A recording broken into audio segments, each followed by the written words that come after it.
ओम साई राम भक्तों, सभी भक्तजनों के चरणों में हमारा वंदन। भक्तजनों, आज हम लोग बात करने वाले हैं कि बाबा कैसे कैसे अवतार लेकर अपने भक्तों के ऊपर का कष्ट उतारने पहुंच जाते हैं। बाबा की लीला काफ़ी अद्भुत है जो सिर्फ बाबा ही जानते हैं।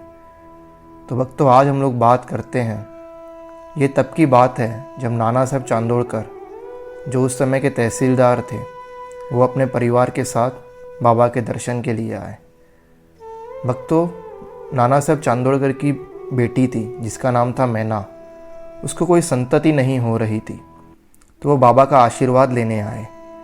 जब मैना ने बाबा के चरण पे वंदन किया तो दास गुरु ने कहा, बाबा क्या मैना यहाँ से निराश लौटेगी? तब बाबा के शब्द मुझे आज भी याद आ रहे हैं। बाबा ने कहा, साईं के दर से ना कोई कभी निराश लौटा है, ना कभी लौटेगा।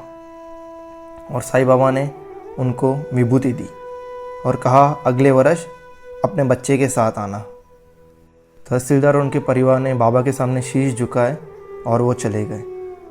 दोस्तों, कुछ समय के बाद की बात है, जब मैना अपने बच्चे को जन्म देने वाली थी, उस समय उसे काफ़ी पीड़ा होने लगी।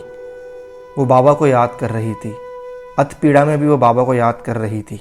यही है भक्तों, आप कभी भी पीड़ा में बाबा को पुकारिए, बाबा किसी न किसी रूप में आपके पास ज़रूर पहुंचते हैं। सच्ची श्रद्धा से जो भी बाबा को पुकारता है, बाबा उसके पास हमेशा आते हैं। किसी भी रूप में, मानव रूप हो, भगवत रूप हो, किसी भी रूप में आपके पास बाबा पहुंचते हैं। तब मैना ने अपनी माता से कहा, मुझे साईं बाबा की विभूति दो।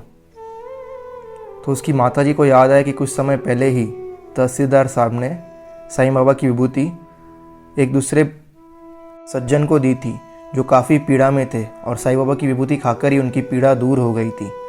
सब काफ़ी परेशान हो गए थे कि अब बाबा की विभूति लाएंगे कहाँ से।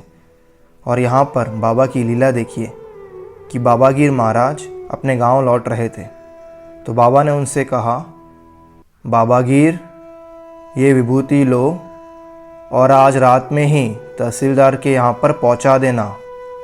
बाबागीर ने कहा, बाबा जी मैं तो जा रहा हूँ, मैं स्टेशन तक तो चला जाऊँगा, मगर वहाँ से तहसीलदार का घर काफ़ी दूर है, तो मैं वहाँ तक कैसे जाऊँगा?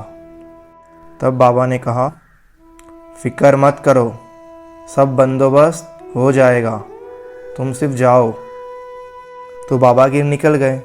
बाबागीर जब स्टेशन पहुँचे तो वहाँ पे उन्होंने पूछा कि तहसीलदार का घर कहाँ पर है और जाने के लिए कोई साधन मिलेगा, मगर समय रात का हो चुका था, संध्या हो चुकी थी, कोई साधन वहाँ पे उपलब्ध नहीं था।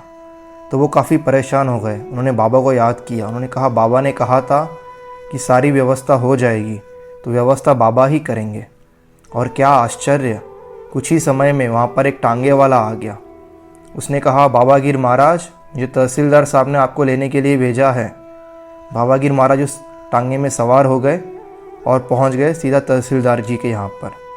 तहसीलदार जी की बेटी मैना वहाँ पर काफ़ी पीड़ित थी।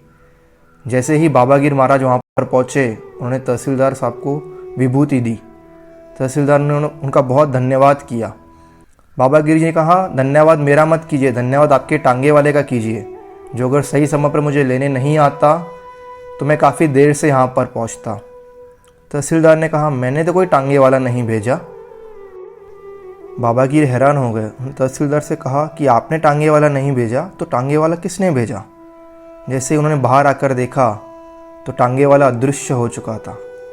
सब समझ गए कि स्वयं बाबा टांगे वाला बनकर आए थे और अपने भक्तों की मदद करने पहुँचे। और यहाँ विभूति खाकर मैना की पीड़ा कम हो गई थी और उसने एक बहुत ही प्यारे संतति को जन्म दिया। तब सब परिवार वालों ने वहीं पर बाबा का स्मरण किया और बाबा का अपार अपार धन्यवाद किया। दोस्तों, इसी तरह की कहानियाँ सुनने के लिए कृपया हमारे चैनल को सब्सक्राइब कीजिए। ओम साई राम। ओम साई राम भक्तों, सभी भक्तों